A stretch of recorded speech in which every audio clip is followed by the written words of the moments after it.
जी, बिस्मिल्लाहिर्रहमानिर्रहीम। अस्सलाम वालेकुम participants. I hope so that you are very well and enjoying your life and getting yourself very well prepared for the upcoming exams of different posts like headmasters and lecturer. And inshallah, we are doing in a collaborative manner. And inshallah, I hope so that everything is very clear to you.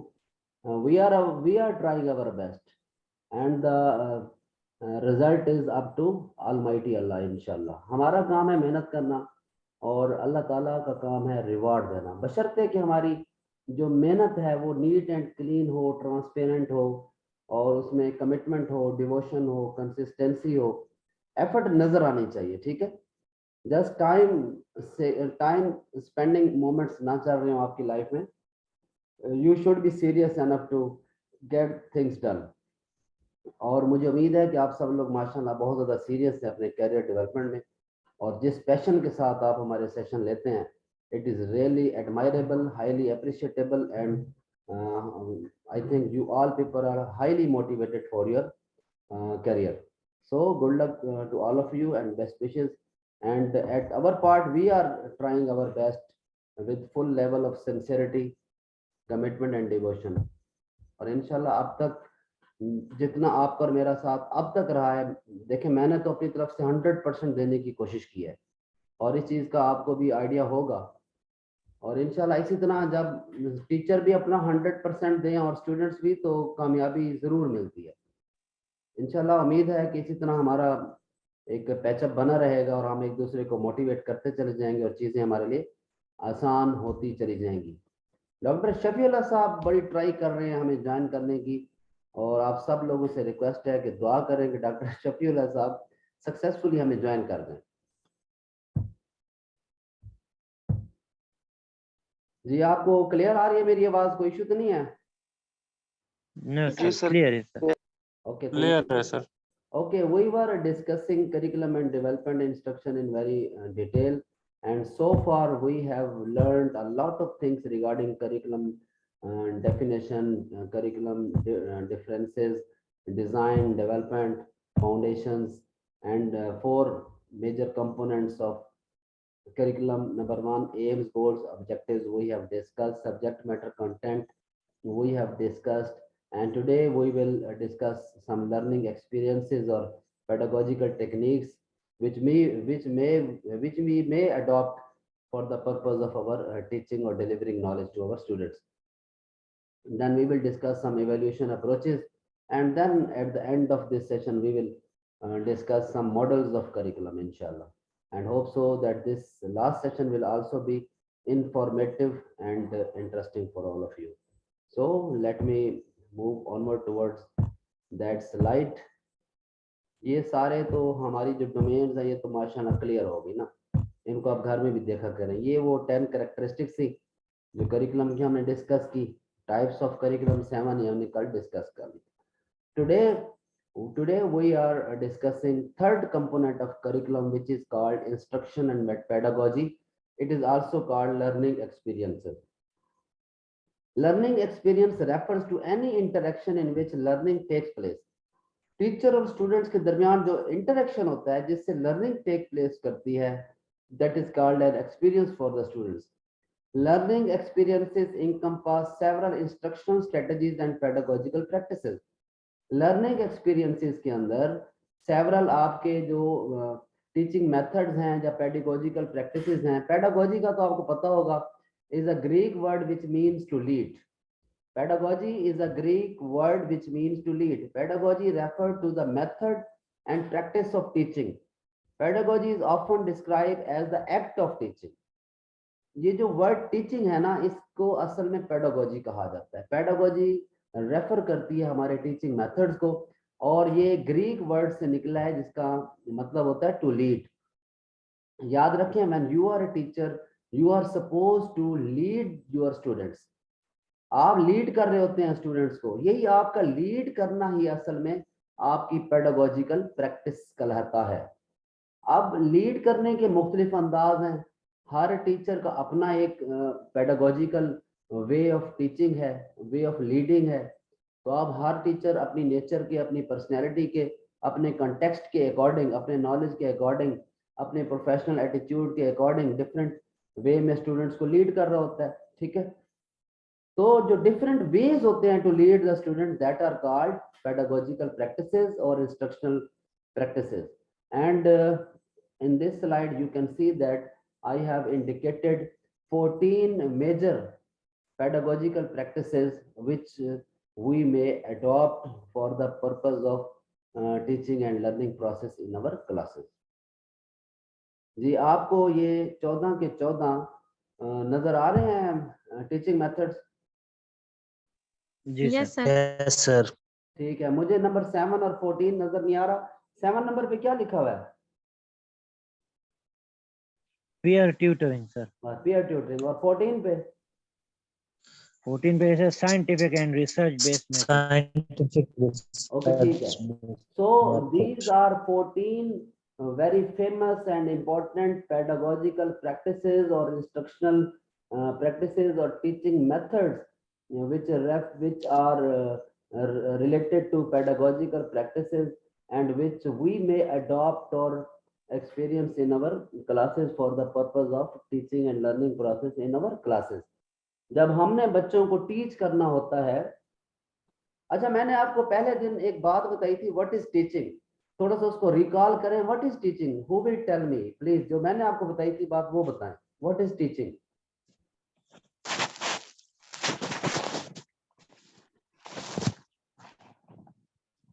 जी कौन बताएगा what is teaching?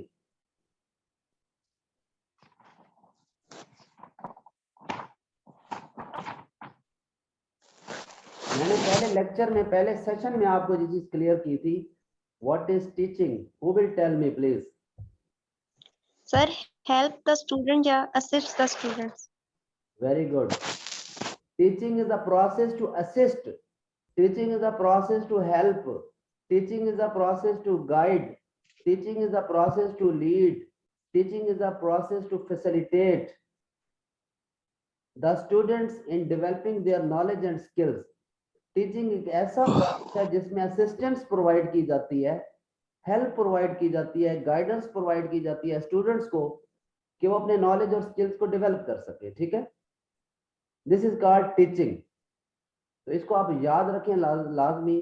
Teaching का मतलब सिर्फ way of delivering knowledge नहीं होता या sharing knowledge नहीं होता, ठीक है। टीचिंग में हर वो प्रैक्टिस या हर वो एक्सपीरियंस इन्वॉल्व होता है जिसमें स्टूडेंट्स को फैसिलिटेट किया जाए, स्टूडेंट्स को गाइड किया जाए towards developing their skills and knowledge. Okay, तो ये जो प्रोसेस ऑफ असिस्टेंस है या process of guidance, process of facilitation, process of leading, this is called teaching. और मकसद क्या होता है कि स्टूडेंट्स की नॉलेज एंड स्किल्स को डेवलप किया जा सके, ठीक है। और मैंने आपको ये बताया कि डिफरेंट सिचुएशंस में, डिफरेंट लेवल्स ऑफ क्लासेस में, और as per the personality of the teacher, as per the nature of the teacher, as per the objectives of the education, we may variate these methods of teaching. We may adopt any one of these methods.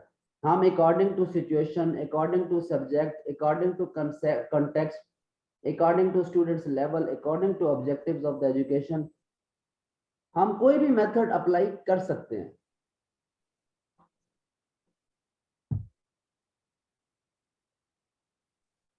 So you can see that there are 14 teaching practices or methods or pedagogical practices which you can see in this slide and which you may adopt while you practicing teaching in your classes. और अक्सर interviews में ये questions आ जाते हैं, आपसे पूछा जा सकता है कि what is project based method, what is micro teaching, what is demonstration method. तो आपको इन सब का कंसेप्ट क्लियर होना चाहिए, रट्टा नहीं लगाना। सिर्फ नाम याद करने की हद तक आप रट्टा लगा सकते हैं, लेकिन इनका जो मतलब है उसके लिए आपको you must be aware of the concepts of these methods and there must be a deep understanding of these methods. So these are 14. Let me tell you these 14 methods. Number 1 is lecture method. It is also called direct instruction. Number 2 is activity based method. It is also called learning by doing. Number 3, demonstration method. Number 4, discussion method. It is also called interactive method, task analysis method, project based method, peer tutoring, cooperative teaching, micro teaching, macro teaching, computer assisted learning, simulation method, heuristic method, inquiry based problem solving. और 14 number पे क्या लिखा हुआ है Scientific or research based method. जी, scientific और research based method, research based 14 teaching method. इससे ज्यादा भी हो सकते हैं लेकिन मेजर यही है, फेमस यही है। आप इन्हीं को अच्छी तरह अंडरस्टैंड कर लें, it is more than enough for you. So now I hope that these 14 names are well recognized and well memorized by you. Now we will discuss one by one, ठीक है। सबसे पहला है लेक्चर मेथड या direct instruction. कौन बताएगा what is lecture method और direct instruction, क्या मतलब है इसका, कौन सा मेथड होता है, इसमें क्या करता है टीचर? टीचर जो है हाँ जी, लेक्चर मेथड में सर ये होता है कि सिर्फ जो टीचर होता है वो क्लासरूम में जो है लेक्चर डिलीवर कर रहा होता है और जो लर्नर होते हैं वो जस्ट लिसन कर रहे होते हैं, उसको सिर्फ ना सुन रहे होते हैं, आगे से कोई मतलब एक्शन नहीं देते हैं। वेरी ये गुड। लेक्चर मेथड होता है।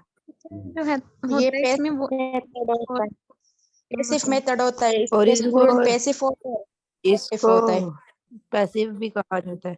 वेरी गुड, बिल्कुल आप सब बिल्कुल ठीक कह रही हैं, that's good. I am happy for you that you have knowledge about lecture method and direct instruction.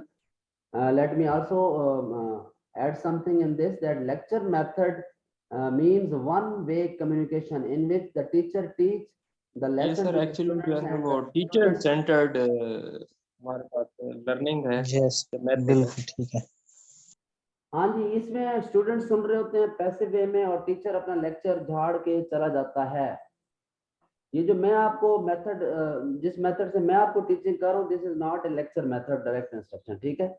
या फिर एंड पे आपने मुझे बताना है कि ये कौन सा मेथड है।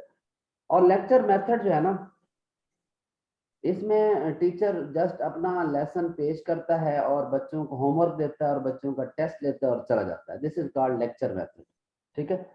नंबर 2 है एक्टिविटी बेस्ड मेथड और लर्निंग बाय डूइंग। ये छोटे लेवल की क्लासेस में बड़ा कारआमद है, ये मैंने कल भी आपको बताया था। इसमें छोटी छोटी एक्टिविटीज इन्वॉल्व होती हैं, बच्चों को जैसे साइंटिफिक मॉडल्स बना के पेश किए जाते हैं, बिल्डिंग ब्लॉक से उनको काउंटिंग और एबीसी वगैरह सिखाई जा रही होती है, या छोटी छोटी एक्टिविटीज दे दी जाती हैं जिससे बच्चे लर्न कर रहे होते हैं, ठीक है। नंबर 3 है demonstration method. Who will tell me what is demonstration method? Sir demonstration method में ये होता है कि कोई चीज दिखा दी जाती है, मतलब कोई पिक्चर्स हो गई सर विजुअल एड्स इस इस्तेमाल तरह। करता है teacher, sir audio video performance दोनों। करके दिखाता है सब वेरी चीजों गुड, को वेरी गुड, पूरा। छा गए आप, छा गए भाई, छा गए। डेमोन्स्ट्रेशन मेथड में जो होती है ना, रियल लाइफ से एग्जांपल्स कोट की जाती हैं। मिसाल के तौर पे आप बच्चों को कह रहे हैं ए फॉर एप्पल, तो आप एप्पल उनको दिखाएं, ठीक है। बाजार से एक एप्पल लेकर आए और एक एप्पल उनको दिखाएं। एप्पल पे अगर आप उनको ऐसे दे रहे हैं तो आप कहेंगे Apple is a fruit, it is red in colour, it is green in colour, it is sweet taste. तो आप उनको थोड़ा सा काट के ना थोड़ा थोड़ा टेस्ट भी कराएं ताकि बच्चों को पता चल जाए कि एप्पल कैसा होता है, उसका टेस्ट कैसा होता है। तो ऐसा मेथड जिसमें रियल एग्जांपल पेश की जाए और लेसन को क्लियर किया जाए या कंसेप्ट को, that is called demonstration method. इसमें आप डेमोन्स्ट्रेट करते हैं विद एग्जांपल, कंसेप्ट्स को डेमोन्स्ट्रेट किया जाता है इंतहाई वजाहत के साथ और रियल एग्जांपल्स के साथ। नंबर 4 है डिस्कशन मेथड और इंटरएक्टिव मेथड। ये कौन सा मेथड है? सर जैसे इसमें कि हमारी क्लास में होता है सर इसमें डिस्कस किया जाता है, जी हाँ, इस वक्त Discussion- हम आपस में मतलब डिस्कशन कर रहे हैं, डिस्कशन हमारा करना, कोई इंटरैक्टिव टॉपिक मेथड हो है। जाए, इसमें कोई स्टूडेंट्स और मॉडल टीचर्स सामने आपस में हो, उसके इंटरेक्शन बारे कर में सकते हैं, डिस्कस डिस्कशन करना हो सर। रही होती है, पार्टिसिपेशन हो रही होती है, उसमें टीचर भी इन्वॉल्व होता है, स्टूडेंट भी इन्वॉल्व होते हैं, हाँ दोनों। जी बिल्कुल, स्टूडेंट्स भी इन्वॉल्व होते हैं, यू आर वेरी राइट। अब ये मुझे बताएं what is task analysis method. जो स्टूडेंट मुझे ये बताएगा आसिफ के अलावा, उसको मैं 10 रुपीज इनाम दूंगा। शाबाश, बताएं। सर ये फर्स्ट टाइम सुना है। यही तो बात फिर है ना। इसमें सर कोई प्रोजेक्ट दे दिया जाता है और उसको कहा जाता है कि आपने हल करना है इसको, और नहीं यार, रहने दो, बंदा परवर, कोई और तो बंदा इस तरह की बताएगा। कॉम्प्लिकेटेड नहीं नहीं सर, ये प्रोजेक्ट नहीं होता सर, ये task तो दिया प्रोजेक्ट जाता है। मेथड जैसे कोई कितना है असाइनमेंट छठे दे नंबर देना में भाई? कि ये असाइनमेंट कर ले। क्या बच्चे? 5 अच्छा, नंबर। प्रोजेक्ट मेथड 10 रुपीज इनाम रखा सर हुआ मैंने इस आपके लिए। किस चीज का सर पूछ रहे हैं आप? ये मुझे मैं ना पूछ रहा थोड़ी हूँ आपकी आवाज उस वक्त नंबर प्रॉब- 5 टास्क एनालिसिस आप मेथड। कौन व्हाट सा इज पूछ मीन रहे बाय हैं? Task analysis method? सर ये टास्क दिया जाता है किसी भी स्टूडेंट, मतलब टीचर सर कहता है कि स्टूडेंट जो होता है अगर मैं टास्क ये को आपको टास्क एनालाइज देता हूँ, कंपोनेंट में ब्रेक डाउन करता है सर, अगर और उसको डिफरेंशिएट करके बताता है। ये कौन बता रहा है? सर मैं वो सर मैंने आपने कहा बोला। कि मैंने आपको इसमें मना किया था कि आप नहीं बताएंगे। और कोई बताएगा?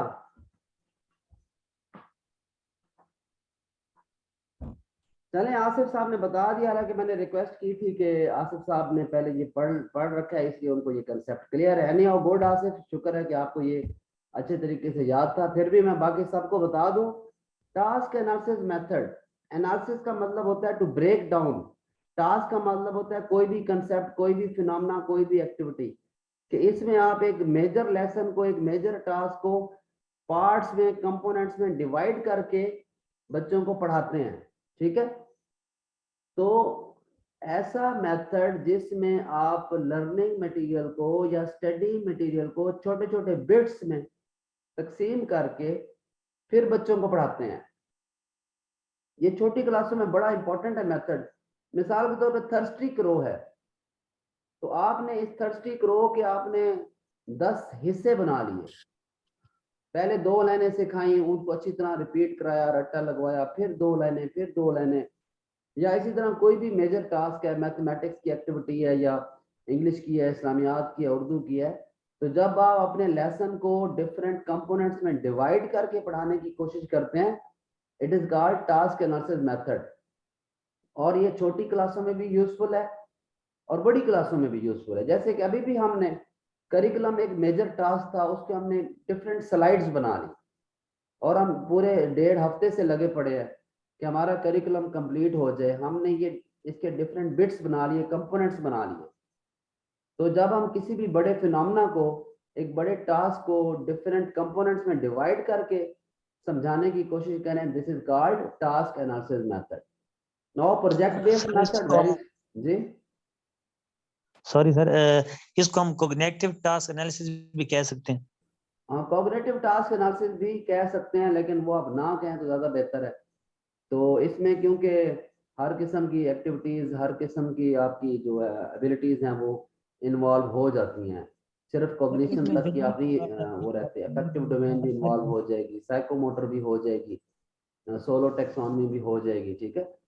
तो टास्क एनालिसिस का मकसद सिर्फ ये है कि एक बड़े पोर्शन ऑफ स्टडी को बिट्स में डिवाइड करके स्टूडेंट्स को कंसेप्ट दिए जाएं। ठीक है? प्रोजेक्ट बेस्ड मेथड बड़ा सिंपल है। ये जैसे आपने बीएड में प्रोजेक्ट्स किए थे, थीसिस किए थे, छोटे छोटे प्रोजेक्ट्स दे दी जाते हैं, छोटी छोटी असाइनमेंट्स दे दी जाती हैं स्टूडेंट्स को, तो उसको कहते हैं प्रोजेक्ट बेस्ड मेथड। अब नीचे जो लिखा हुआ है पीयर ट्यूटरिंग, ये कौन बताएगा? सर पीयर जो ट्यूटेशन होती है, ये एक तदरीसी अमल होता है। ये जो ज्यादा तालीम वाले स्टूडेंट होते हैं, मतलब वो कम तालीम वालों को जो है ना इसकी नॉलेज देते हैं। हाँ जी, बिल्कुल ठीक कह रही हैं आप। पीयर ट्यूटरिंग का मतलब है, पीयर का मतलब होता है आपका क्लास फेलो, आपका साथी। तो छोटे छोटे ग्रुप्स बना दिए जाते हैं स्टूडेंट्स के, 5-5 बच्चों के, 6-6 बच्चों के। वो डिपेंड करता है कि आपकी क्लास की स्ट्रेंथ कितनी है। एक ऐसा बच्चा जिसको लेसन आता हो, उसको उस ग्रुप का लीडर बना दिया जाता है और उसको कहा जाता है कि आप बाकी स्टूडेंट्स को पढ़ाएं। तो ऐसा मेथड ऑफ टीचिंग जिसमें स्टूडेंट्स की हेल्प ली जाए, सीनियर स्टूडेंट्स की और नॉलेजेबल स्टूडेंट्स की, और वो आपकी हेल्प कर रहे हो स्टूडेंट्स को पढ़ाने में, this is called peer tutoring. ठीक है?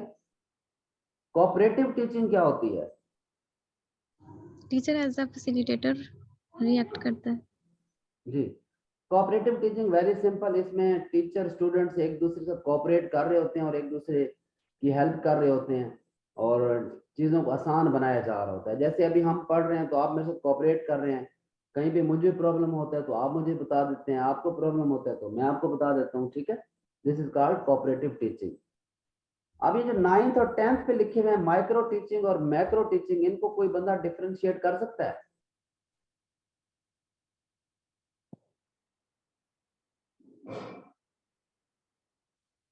What is the difference between micro teaching and macro teaching? Sir जो माइक्रो टीचिंग होती है ना वो शॉर्ट ड्यूरेशन के लिए होती है, जिसके अंदर 2 to 3 यानी कि वीक्स की भी हो सकती है। जो मैक्रो होती है सर वो ईयर्स पे डिपेंड करती है, 1 ईयर और तक भी हो सकती है। ठीक है, और कोई बताना पसंद करेगा? सर माइक्रो टीचिंग में एक वन स्किल सिखाई जाती है, या हम शॉर्ट जो पीरियड ऑफ टाइम हम कंज्यूम करते हैं और ज्यादा मतलब नहीं डीपली नहीं आप भी वही जाते। बात बता रही हैं जो मिस सिद्रा ने बताई। चले, let me tell you that in micro teaching it is called, आप कह सकते हैं इन वाइज आपकी जो डेली स्ट्रेटजीज होती हैं या लेसन प्लान होते हैं उसमें माइक्रो टीचिंग में आता है, और जो आपका मतलब आप कह सकते हैं लॉन्ग लास्टिंग प्लान होते हैं वो उसमें मैक्रो में आ जाते हैं।